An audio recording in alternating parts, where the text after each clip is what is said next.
പ്രണയമാണ്.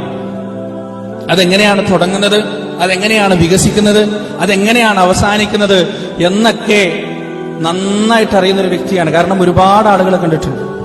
ഈ പ്രണയിക്കുന്ന ആണിനോടും പെണ്ണിനോടും നമ്മൾ തുടക്കത്തിൽ പറയുന്നത് എന്താണോ അത് അവസാനം അവരിങ്ങോട്ട് പറഞ്ഞുതരും.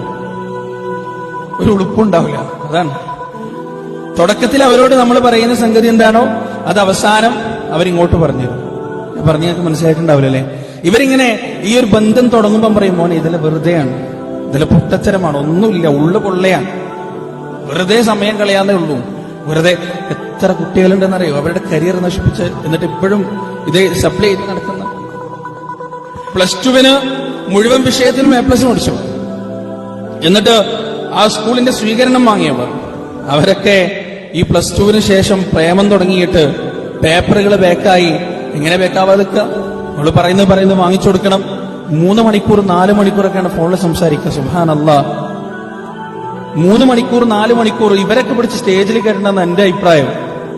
കാരണം 1.5 മണിക്കൂർ സംസാരിച്ച് നമുക്ക് നമ്മളെപ്പോലുള്ള പാവങ്ങളുടെ വിഷയം തീർന്നു.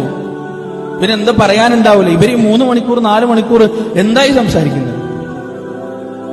ഞാൻ പലപ്പോഴും എന്റെ വീട്ടിൽ നിന്ന് മാറി നിൽക്കുമ്പോ ഉമ്മ വിളിക്കാറുണ്ട്. ഒരു 5-10 മിനിറ്റ് സംസാരിച്ചു കഴിഞ്ഞാൽ പിന്നെന്തുണ്ട്, വേറെന്തുണ്ട്,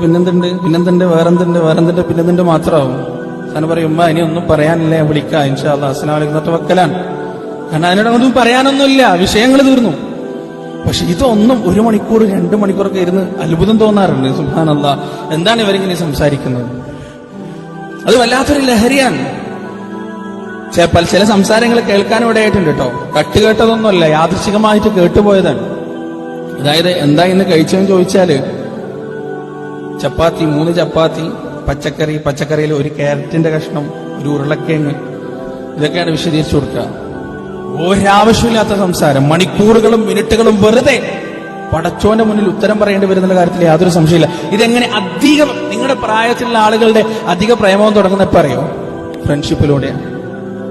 ഫ്രണ്ട്ഷിപ്പല്ല മക്കളെ, അത് ഫ്രണ്ട്ഷിപ്പല്ല. നിങ്ങൾക്ക് തോന്നാണ് അത് ആരാ നിങ്ങളോട് പറഞ്ഞത് അത് ഫ്രണ്ട്ഷിപ്പാണ്? അത് ഫ്രണ്ട്ഷിപ്പല്ല, ശുദ്ധ പോയത്തമാണത്. അത് ഫ്രണ്ട്ഷിപ്പാണെന്ന് വിശ്വസിക്കുന്നത്.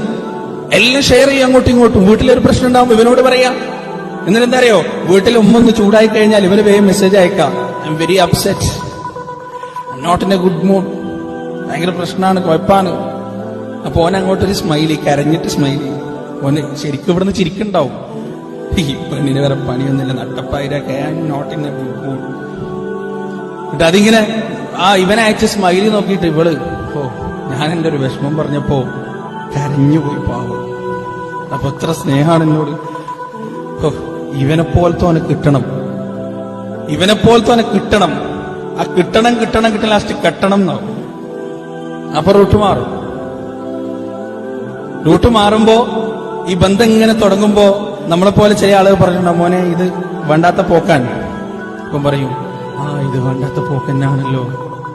പിന്നെ ഇത് മുറുകി അവസാനം വീട്ടിലെത്തും. അധികം ഒരേ പ്രായക്കാരായിരിക്കും, അല്ലെ?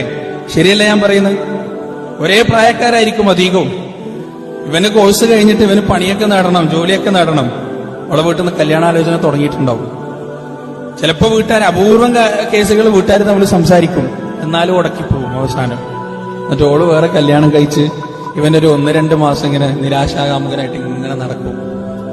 ആ 1-2 മാസം കഴിഞ്ഞാൽ ഓൻ ശരിയാവും. എന്നിട്ട് ഓൻ വലിയ മുൽത്താനായിട്ട് ആദ്യം നമ്മൾ പറഞ്ഞ കാര്യം ഇങ്ങോട്ട് വന്ന് പറഞ്ഞുതരും, ഇതൊക്കെ വെറുതെ ആട്ടോ, പോയത്താണ്, ഒന്നുമില്ല, ഹീറോ എന്നിട്ട്. ഞാൻ പറഞ്ഞല്ലോ തുടക്കത്തിൽ അവരോട് അങ്ങോട്ട് പറയുന്ന കാര്യം അവസാനം അവരിങ്ങോട്ട് നമ്മളോട് പറഞ്ഞുതരും. അതുകൊണ്ട് ആ തുടക്കത്തിൽ തന്നെ മനസ്സിലാക്കുന്നതാണ് ഏറ്റവും നല്ല ബുദ്ധിയുള്ള ആണും പെണ്ണും തുടക്കത്തിൽ മനസ്സിലാക്കും.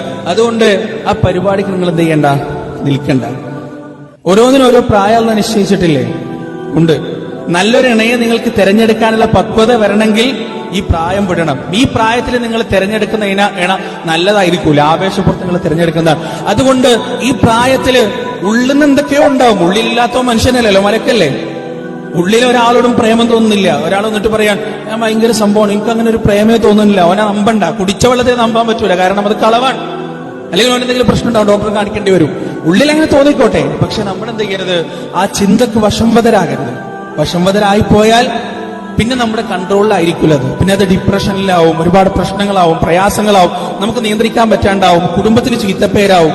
ഒരു വട്ടം പ്രേമിച്ചാവും മരിക്കുന്നവരെ പ്രേമിക്കുന്നവനാ. ഒരു വട്ടം ഒരാൾ പ്രേമിച്ചാൽ ഓ മരിക്കുന്നവരെ കുടുംബത്തിൽ പ്രേമിച്ചവനാണ്. ഒരു പെണ്ണ് പ്രേമിച്ചാലോ ഓള് മരിക്കുന്നവരെ കുടുംബത്തിൽ ആ ചീത്തപ്പേര് തേച്ചാലും മാച്ചാലും പോകില്ല. അതുകൊണ്ട് മക്കളെ, ആ പണിക്ക് നിങ്ങൾ നിൽക്കരുത്. അത് ഇപ്പൊ തുടർന്നു പോകുന്നുണ്ടെങ്കിലും അത് എത്ര ഊഷ്മളമാണെങ്കിലും വേരുകൾ കൂടുതൽ കൂടുതൽ മനസ്സിലേക്ക് ഇറങ്ങുന്തോറും അത് പറിച്ചെറിയുമ്പോൾ ബ്ലീഡിങ് കൂടും, പ്രയാസം കൂടും. അതുകൊണ്ട് നന്ന ഇറങ്ങുന്നതിന്റെ മുമ്പ് അത് പറിച്ചെറിഞ്ഞാൽ, ഇനി നന്ന ഇറങ്ങിയിട്ടുണ്ടെങ്കിൽ എന്ത് ചെയ്താളാ അതങ്ങോട്ട് പറിച്ചെറിഞ്ഞാലാ. അത് ഉപകാരത്തിനുള്ളതല്ല, അത് എന്തായാലും ദോഷത്തിന് മാത്രമേ ഉണ്ടാവുള്ളൂ.